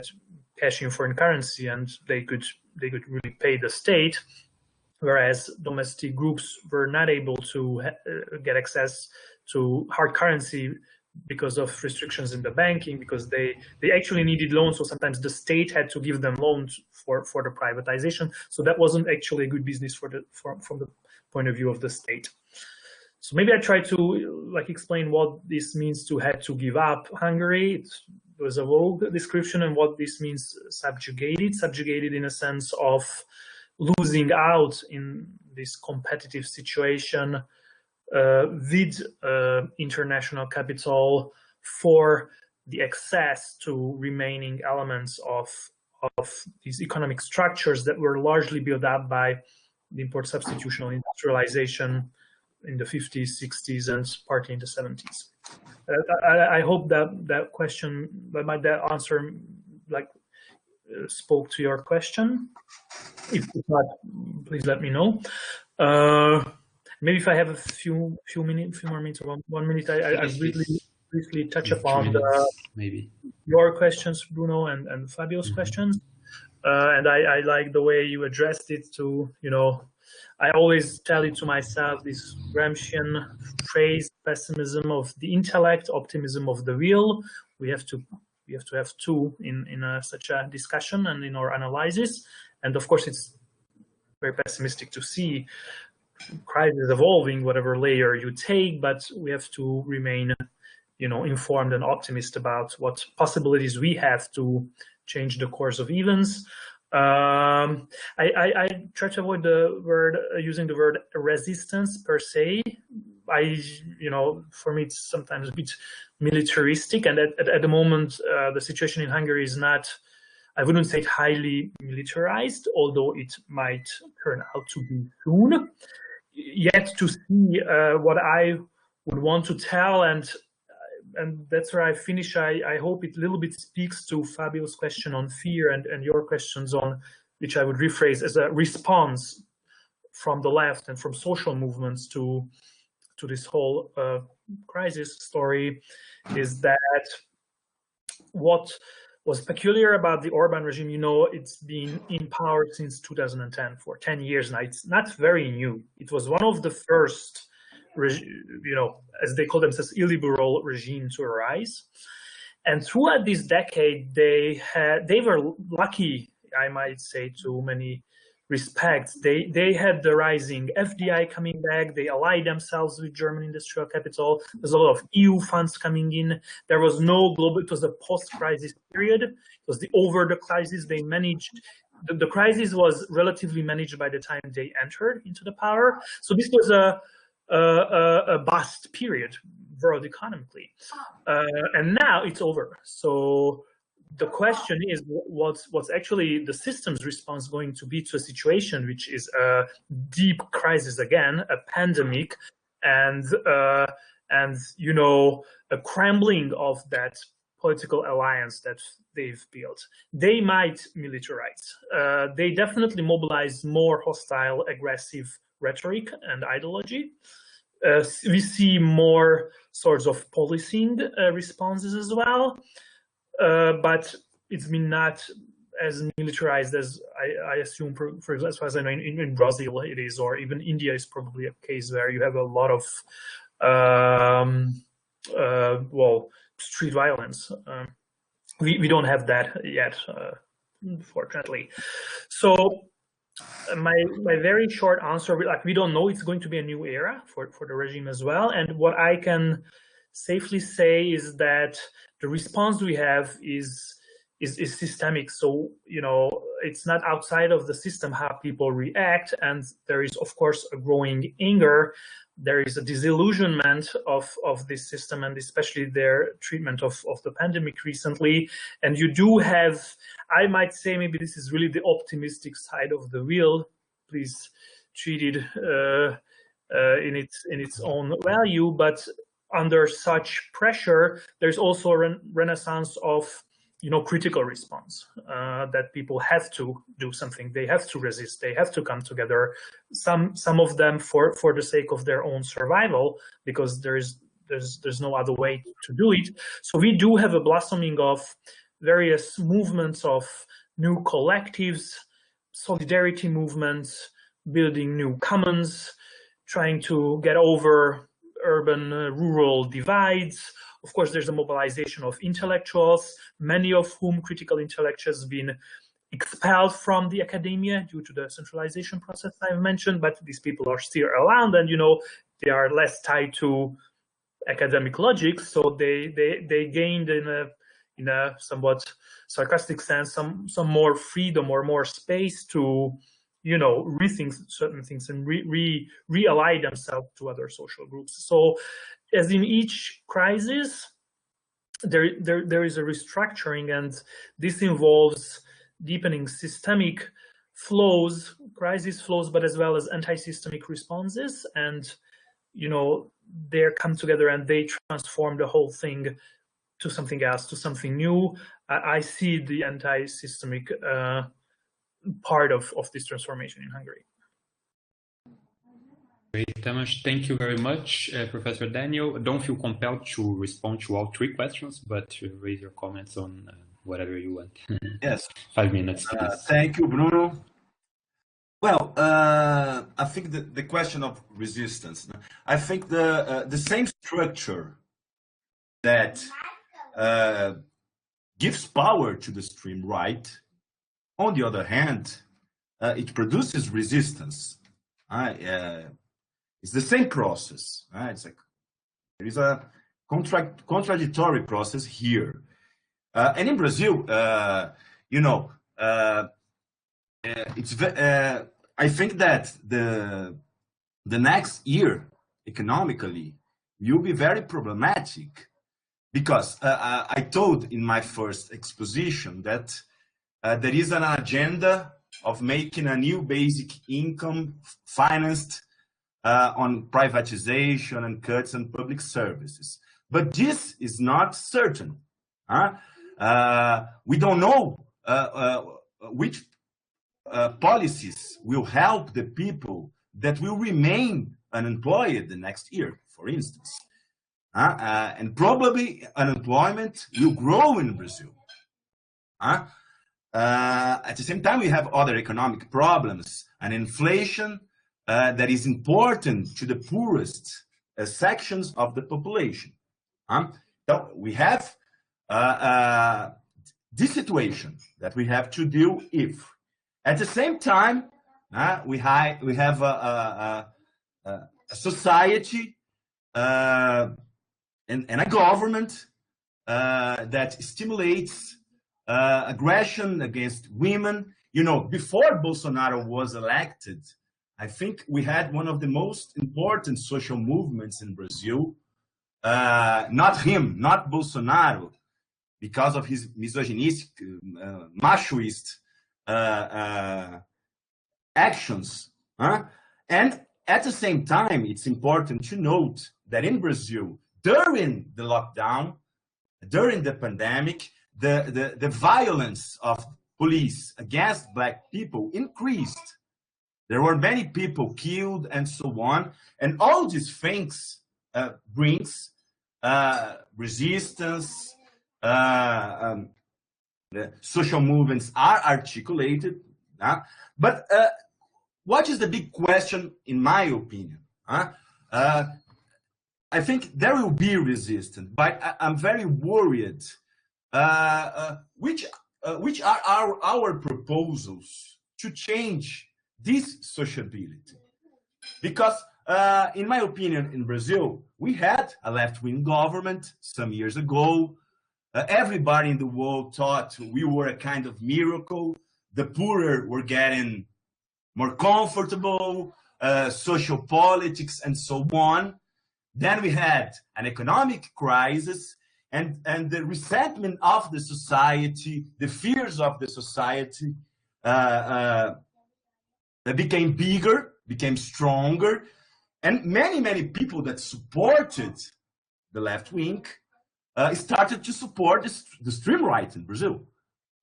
That's one reason why the extreme right was elected. Então, I'm worried because I think, of course, I favorize politics of contention, of a better wealth distribution, and so on. But I think we have a structure, a model that in all the world is doesn't have a future. I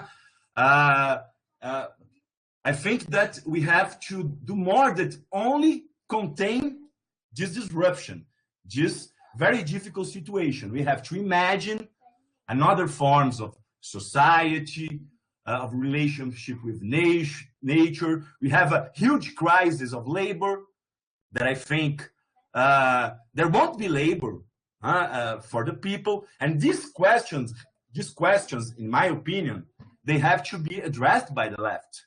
We have to fight, we have to make resistance, but we have to imagine another world at the same time.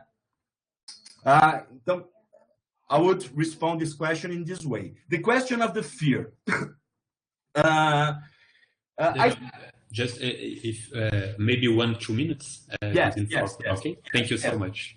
Yes, I think the Fabio's questions. I don't think that there is fear of Bolsonaro or of the government directly. It's a situation different from Philippines that we discussed in November, in my opinion. But there is fear in the society, in the form of reproduction of the society. The importance of conservative agendas stems from that. The family, security, the police, and so on. There's a part of the population that defends an aggressive police. The whole of part of the evangelical church. I think that this is not because Brazilian people became more religious, because we have a society with great individualization. These churches, they create a space that people can congregate and help each other. That's why they are stronger, and at the same time, they support Bolsonaro government, his conservative statements, and so on. So I think that there is a manipulation of the fear in the society that favors extreme right, and at the same time, it's contradictory, but we have also, as I try to speak, firstly, a manipulation of the hate. Like Bolsonaro says, life is like this, and we have to carry on, and all that say that we should reform and make a better society and so on, our rhetoric, our communists. We have to, that's what I try to say, to govern through something similar, like a civil war, spreading the hate towards parts of the population and so on. So I think we have a mix, and a manipulation of the fear that this society produces, and a manipulation of the hate that this society produces. That's it. Thank you very much, Daniel. Professor Tinashe, and sorry, I'll have to be more strict with the time because we are reaching our limit, so 5 minutes, please. No, I understand, yes. So my answer to the question of the important resistance movement, I think, is connected to the question, I think you said, Dale. He asked the question about the other side of authoritarianism and actually listed the number of movements in Zimbabwe, from the Movement for Democratic Change, which was the main opposition party that really did challenge ZANU-PF, and in fact won the first round of elections in 2008 before the election was really stolen from them. And there are a number of progressive civil society movements and workers, and we see them challenging the state on numerous issues on so many occasions. But despite all of the work that they do, the question of fear still reigns supreme in the general populace. So you've got these structures and these movements that do challenge the state. And I suppose I will link it to the question of, why ZANU-PF remains in power and people still have not managed to challenge ZANU-PF to get it out of power. So there are two issues to respond to this question. The first one being the question of the fear itself to some extent, particularly because there have been a number of instances whereby people have risen up against the state. I think the most impressive one, starting in the late 90s, in 1997, the food riots, the bread riots, the workers' demonstrations, student demonstrations, and so forth, all of which were violently suppressed by the state. And for those who know about the land reform program, the violent expulsion of white farmers, and in the 2002 presidential elections, the violence that, you know, characterized those processes. So violence is an important form of expression for this government to impose their will. But there's another tactic that they use, or maybe there are three tactics. I just mentioned violence. The second one would be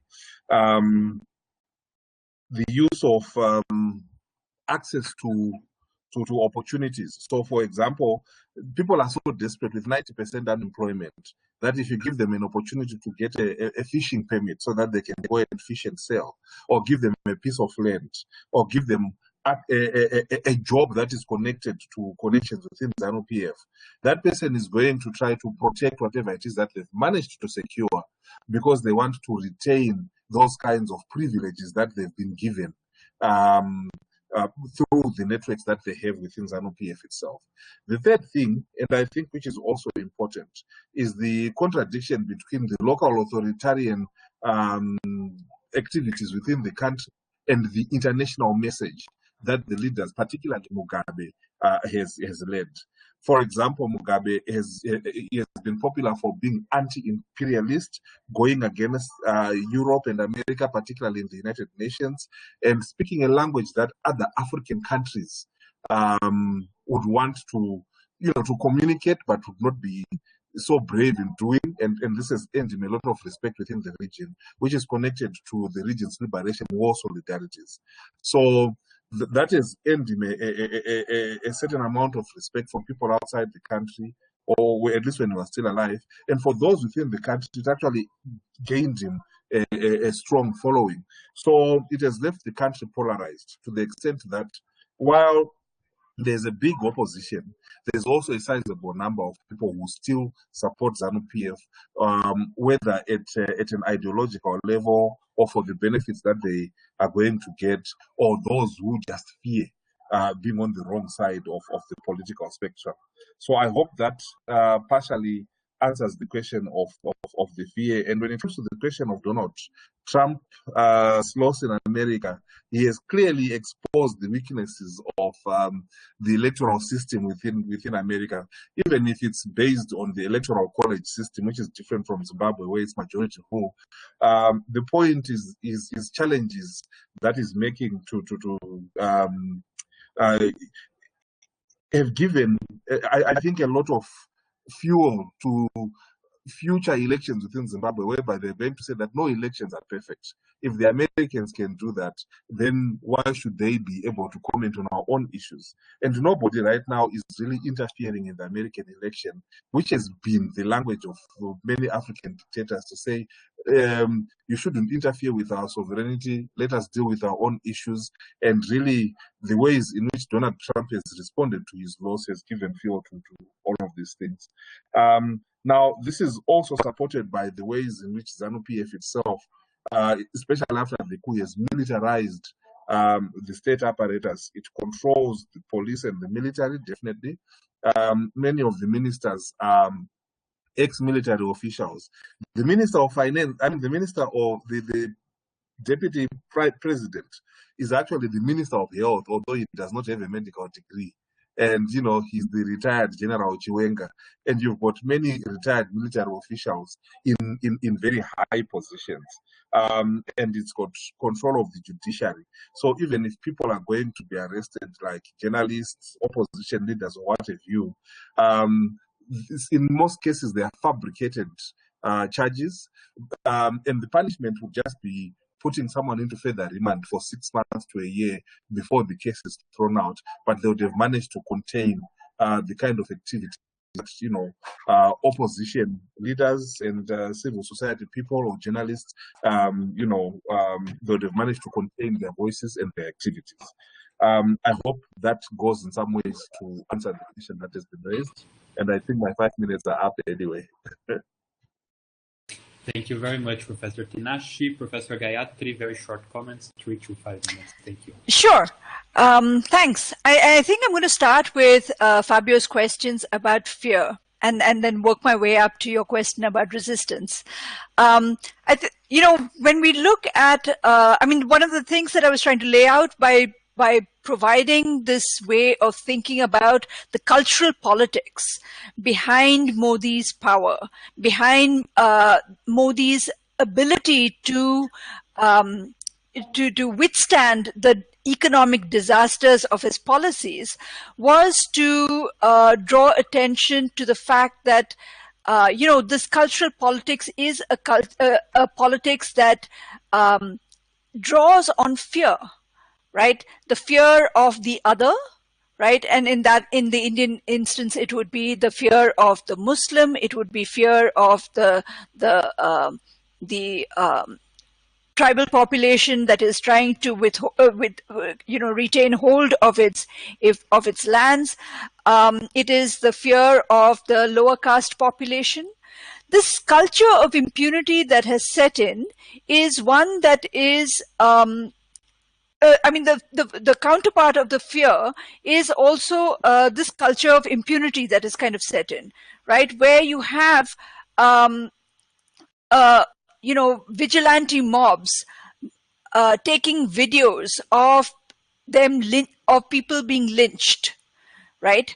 Of people being murdered and people being beaten up, and circulating them widely. They don't bother to obscure the faces, right? And that is something that we are seeing increasingly a part of the way in which you're looking at part of the culture of fear and of impunity that is undergirding this cultural nationalist project of the BJP. The other way in which, for example, the culture of impunity is working is when you look, for example, at the impunity is not enjoyed only by vigilante mobs. It is also enjoyed by lawmakers. So, for example, when in the protests last December, the chief minister of the largest state, you know, put behind bars and arrested various people who were protesting these new citizenship laws. One of the things that he did was to put the faces of the protesters, blew them up into huge posters, and put them all over the main streets of the capital of that state. The court told him, rapped him on his knuckles and told him that's illegal, but he couldn't be bothered to change his ways, right? I mean, they're still up in many places. So we're seeing this culture of impunity that is enjoyed by the vigilante mobs that enjoy protection by the BJP. We see this culture of impunity also working in operation when we think of the ways in which various legislators are also operating to bypass and to circumvent or make a mockery of the law. These are powered, at least in part, by various kinds of troll armies. So we have entire populations who are working at the back end of various IT services, right? And when they finish off and they log off their work, right, they log on. And I'm not using this metaphorically. They log on to the trolling project of the BJP. Right?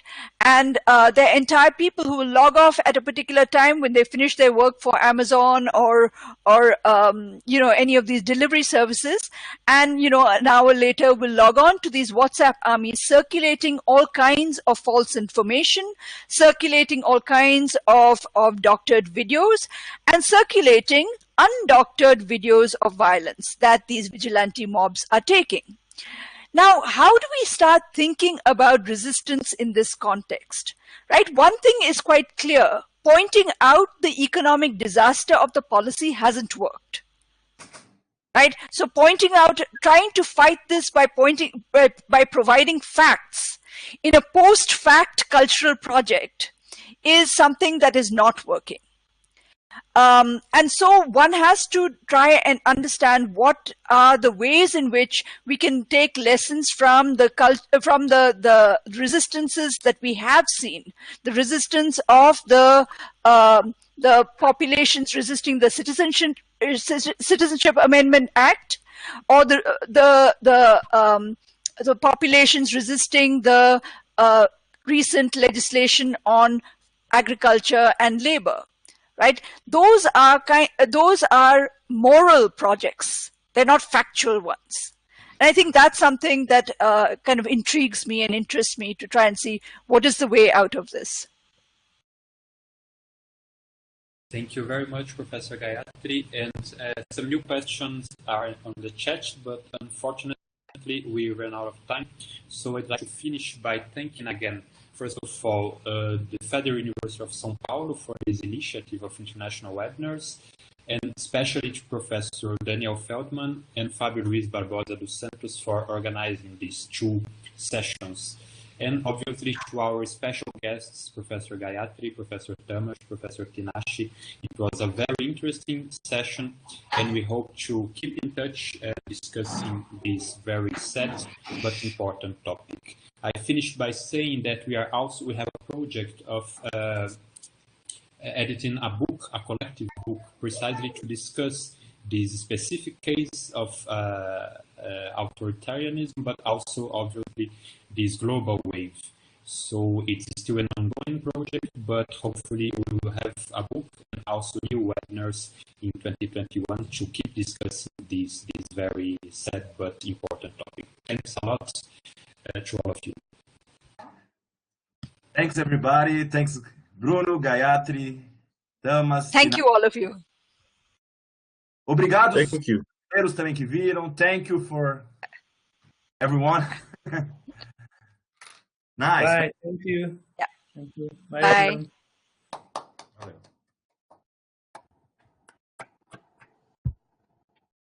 How do I get out?